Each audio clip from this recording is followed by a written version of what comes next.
2026-এর বিধানসভা ভোটে তৃণমূল কংগ্রেসের শোচনীয় পরাজয়ের পরই কালীঘাটে মমতা ব্যানার্জির সঙ্গে দূরত্ব তৈরি করেন দলের একসময়ের বহু প্রথম সারির নেতা নেত্রী।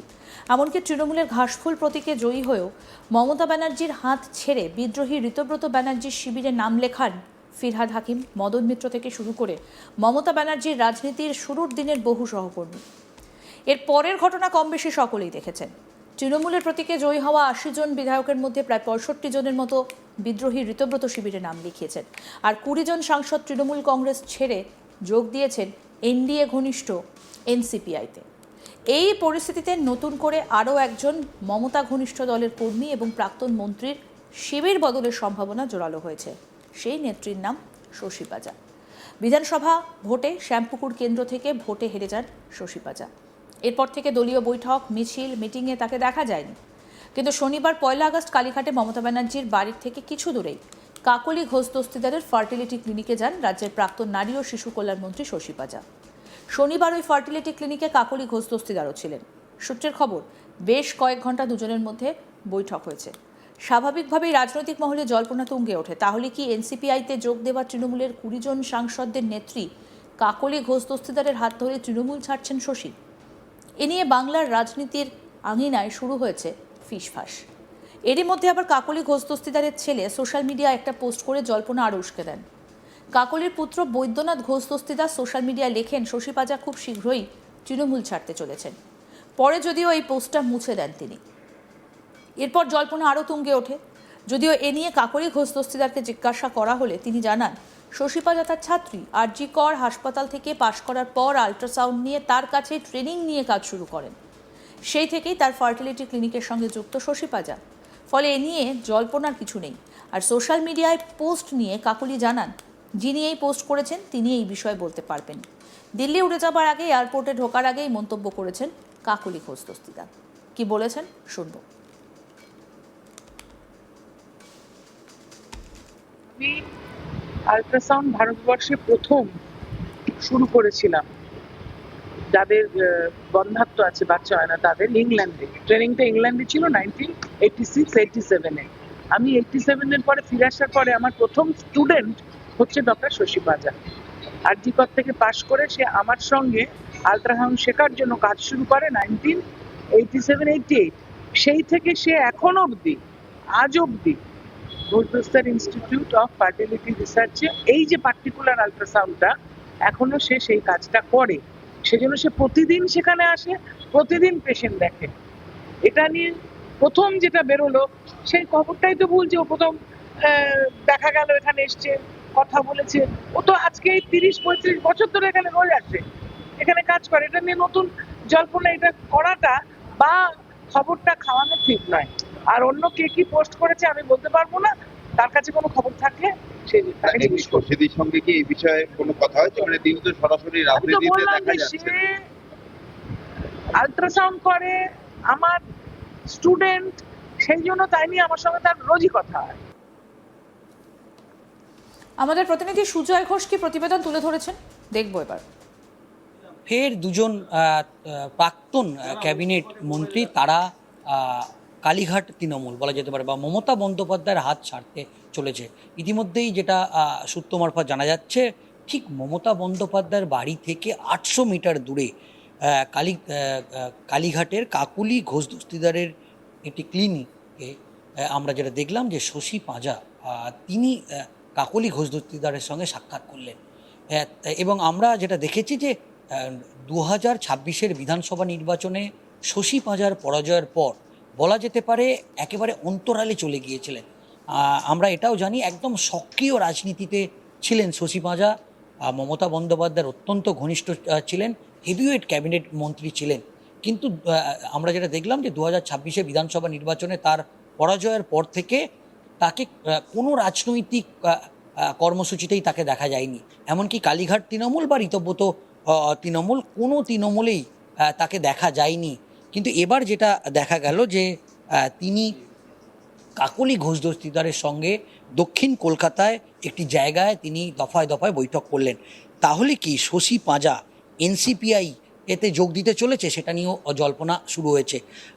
এবং ইতিমধ্যেই আমরা এটাও দেখলাম যে কাকলি তৃণমূলের আমরা জানি যে বিদ্রোহী সাংসদদের মধ্যে যে 20 জন এনসিপিআইতে যোগ দিয়েছে তার মধ্যে কাকলি ঘোষ দস্তিদার অন্যতম।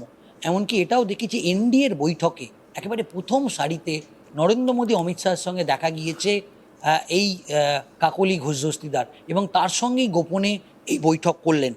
অন্যদিকে যেটা জানা যাচ্ছে যে রবিবারও উত্তর কলকাতায় একটি গোপন জায়গা, যেটা সূত্রের খবর, সূত্র মারফত জানা যাচ্ছে যে জ্যোতিপ্রিয় মল্লিক তিনিও তৎকালীন সরকারের একেবারে হেভিওয়েট ক্যাবিনেট মন্ত্রী ছিলেন, খাদ্যমন্ত্রীর দায়িত্ব সামলেছিলেন, এবং শশী পাঁজা, তারা দুজনে সাক্ষাৎ করেছে।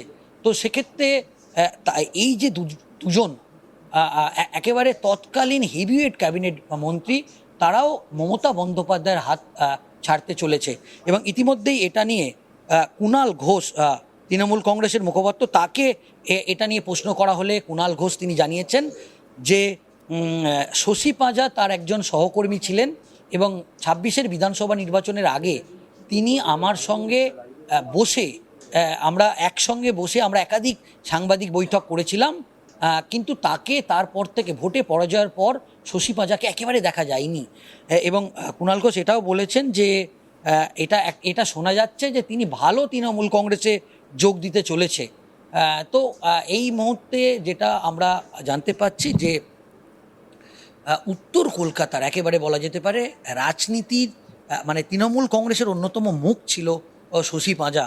এটাও জানি যে 2026-এর বিধানসভা নির্বাচনের আগে তার বাড়িতে একটা আক্রমণের ঘটনাও আমরা দেখেছিলাম, এবং প্রধানমন্ত্রীর সফরকে কেন্দ্র করে তার বাড়িতে একটা আক্রমণের ঘটনা ঘটেছিল, এবং নারী শিশু কল্যাণের দায়িত্ব শশী পাঁজা সামলেছে।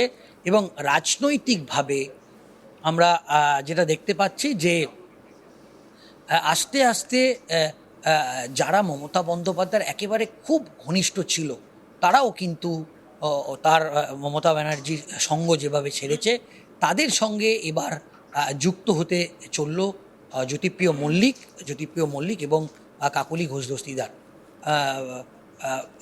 কাকলি ঘোষ দস্তিদার আমরা দেখলাম যে তারা দফায় দফায় তারা মিটিং করলেন শশী পাঁজা এবং জ্যোতিপ্রিয় মল্লিকের সঙ্গে। তো সেক্ষেত্রে কাকলি ঘোষ দস্তিদার এখন এই দুজনকে এনসিপিআইতে জয়েন করাবে কিনা, সেটাই এই মুহূর্তে বড় প্রশ্ন। কুণাল ঘোষ এ নিয়ে রবিবার বলেন, বিধানসভা নির্বাচনের পর থেকে প্রাক্তন দলীয় নেত্রী অর্থাৎ শশী পাঁজা তার সাংবাদিক বৈঠকে সঙ্গী ছিলেন। বিধানসভা নির্বাচনের ফল বেরোনোর পর থেকে কর্মীরা তাকে দেখতে পাননি। শশী পাঁজার বাড়ি ভোটের আগে যখন হামলা হয়েছিল, তারপরে যখন দলের একের পর এক কর্মীদের গ্রেপ্তার করা হয়েছিল, তখন থানায় বা কোর্টে কোনো কর্মীকে সাহায্য করতে দেখা যায়নি। আমি নিজে ফোন করেছি, যোগাযোগ করেছি, তিনি বাইরে ছিলেন কলকাতার, বলেছিলেন ফিরে যোগাযোগ করবেন। যাই হোক, আর পরে যোগাযোগ হয়নি। এবার তিনি যাবেন, কার সঙ্গে তার যোগাযোগ ছিল, কার সঙ্গে ছিল না, কোনটা ভালো তৃণমূল হিসেবে, কোনটা খারাপ তৃণমূল হিসেবে, বুঝবো কি করে। কি বলেছেন কুণাল ঘোষ, শুনবো। নির্বাচনের পর থেকে প্রাক্তন মন্ত্রী, প্রাক্তন দলীয় নেত্রী ঘন ঘন সাংবাদিক বৈঠকে আমার অন্যতম সঙ্গী শশী পাঁজাকে তারপর থেকে সেভাবে কর্মীরাও দেখতে পাননি, আমরাও দেখতে পাইনি।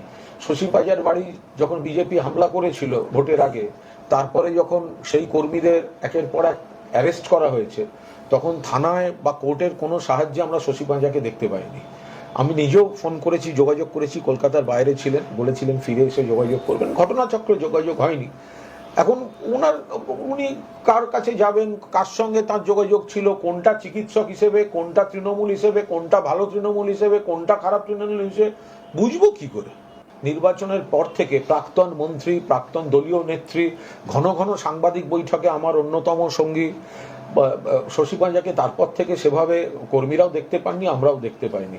শশী পাঁজার বাড়ি যখন বিজেপি হামলা করেছিল ভোটের আগে, তারপরে যখন সেই কর্মীদের একের পর এক অ্যারেস্ট করা হয়েছে, তখন থানায় বা কোর্টের কোনো সাহায্যে আমরা শশী পাঁজাকে দেখতে পাইনি।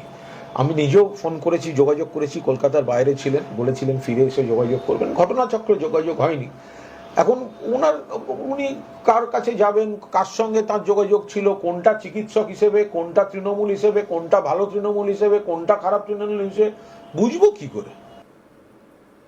আরও আপডেট পেতে দেখতে থাকুন আজ তাক বাংলা, সাবস্ক্রাইব করুন।